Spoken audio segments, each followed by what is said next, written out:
Hi friends, welcome to our channel. நீங்கள் நம்ம சேனலில் சூப்பரான ஈவினிங் ஸ்நாக்ஸ் பட்டாணி கச்சோரி எப்படி செய்யலான்னு பார்க்கலாம். அதுக்கு முன்னாடி நம்மளோட சேனலில் ஃபஸ்ட் டைம் பார்க்குறவங்க கீழே உள்ள சப்ஸ்கிரைப் பட்டனை கிளிக் பண்ணிக்கோங்க. பக்கத்தில் உள்ள பெல் ஐகானையும் கிளிக் பண்ணிக்கோங்க. வாங்க வீடியோக்குள்ளே போகலாம். நாங்கள் இன்றைக்கி 1 கப் அளவுக்கு மைதா மாவு எடுத்து வச்சுருக்கோம். 100 கிராம் பச்சை பட்டாணி,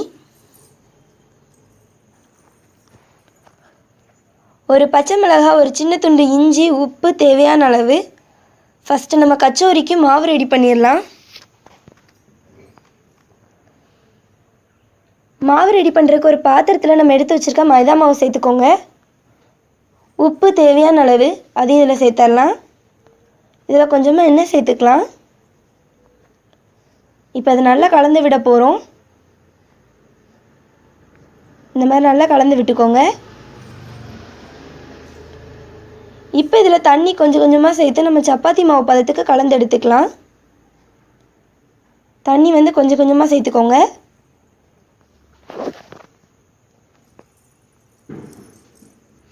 பாருங்கள் ஃப்ரெண்ட்ஸ், நம்ம மாவு சூப்பராக ரெடி பண்ணி எடுத்தாச்சு. இப்போ இதுக்கு மேலே கொஞ்சமாக எண்ணெய் சேர்த்து நம்ம ரெண்டாவது கலந்து விட போகிறோம். நம்ம எண்ணெய் சேர்க்கறதுனால மாவு காயாமல் இருக்கும். எண்ணெய் சேர்த்து நல்லா கலந்து விட்டுக்கோங்க. இப்போ இதை ஒரு மூடி போட்டு மூடி வைக்கலாம். 10 நிமிஷம் இது அப்படியே இருக்கட்டும். நம்ம இப்போ உள்ளே வைக்கிற ஸ்டஃபிங் ரெடி பண்ணிடலாம். ஒரு மிக்ஸி ஜாரில் நம்ம எடுத்து வச்சுருக்க பச்சை பட்டாணி சேர்த்துக்கோங்க. இதுலேயே இஞ்சி, பச்சை மிளகாய், ஸ்டஃபிங்க்கு தேவையான அளவு உப்பு சேர்த்துக்கோங்க. நம்ம ஆல்ரெடி மாவில் உப்பு சேர்த்துருக்கனால உப்பு கம்மியாகவே சேர்த்துக்கலாம். இப்போ இதில் கொஞ்சமாக தண்ணி சேர்த்து நம்ம நல்லா பேஸ்ட்டாக அரைச்சி எடுத்துக்க போகிறோம். இதை இப்போ ஓப்பன் பண்ணி பார்க்கலாம். பாருங்கள் ஃப்ரெண்ட்ஸ், இந்த மாதிரி நல்லா பேஸ்ட்டாக அரைச்சி எடுத்தாச்சு. இப்போ நம்ம இந்த மசாலாவை வதக்கி எடுத்துக்கலாம். ஒரு பாத்திரத்தில் கொஞ்சமாக எண்ணெய் சேர்த்துக்கோங்க. எண்ணெய் நல்லா சூடாகட்டும். எண்ணெய் நல்லா சூடாகிடுச்சுன்னு நம்ம ரெடி பண்ணி வச்சுருக்க மசாலாவை உள்ள சேர்த்து நல்லா கலந்து விட போகிறோம். மசாலாவோட பச்சை வாசனை போகிற அளவுக்கு நல்லா கலந்து விட்டுக்கோங்க.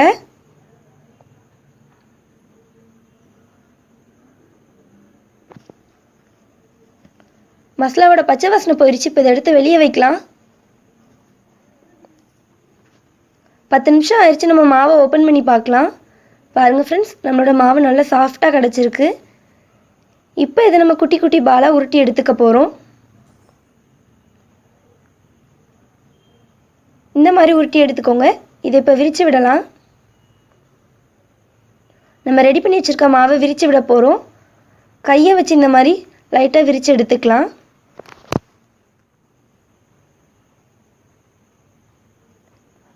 இந்த மாதிரி விரித்து எடுத்துக்கோங்க. இப்போ இதில் நம்ம ரெடி பண்ணி வச்சுருக்க பட்டாணி மசாலா அதையும் உள்ளே வச்சிடலாம். கொஞ்சமாக உள்ளே வச்சு இதை சீல் பண்ண போகிறோம். சுற்றி இந்த மாதிரி நல்லா சீல் பண்ணிக்கோங்க.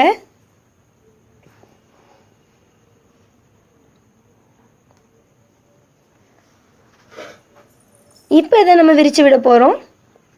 சப்பாத்தி கட்டை வச்சு இந்த மாதிரி குட்டியாக விரித்து எடுத்துக்கலாம். பாருங்கள் ஃப்ரெண்ட்ஸ், இந்த மாதிரி விரித்து எடுத்தாச்சு. இதே மாதிரி நம்ம எல்லா மாவுமே ரெடி பண்ணி எடுத்துக்கலாம். கச்சோரியை ஃப்ரை பண்ணுறதுக்கு ஒரு பாத்திரத்தில் எண்ணெய் வச்சுக்கோங்க. எண்ணெய் நல்லா சூடாகட்டும். எண்ணெய் நல்லா சூடாயிருச்சுல நம்ம ரெடி பண்ணி வச்சுருக்க கச்சோரியை உள்ளே சேர்த்துடலாம். இது நல்லா வெந்து வரட்டும். ஸ்டவ்வை மீடியம் ஃப்ளேமில் வச்சுக்கோங்க.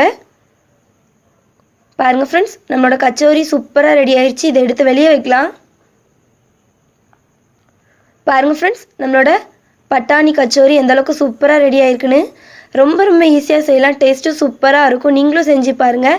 இந்த வீடியோ உங்களுக்கு பிடிச்சிருந்தா தாயம்மா சமையலுக்கு சப்ஸ்கிரைப் பண்ணுங்கள், லைக் பண்ணுங்கள், ஷேர் பண்ணுங்கள், கமெண்ட் பண்ணுங்கள். தேங்க்யூ.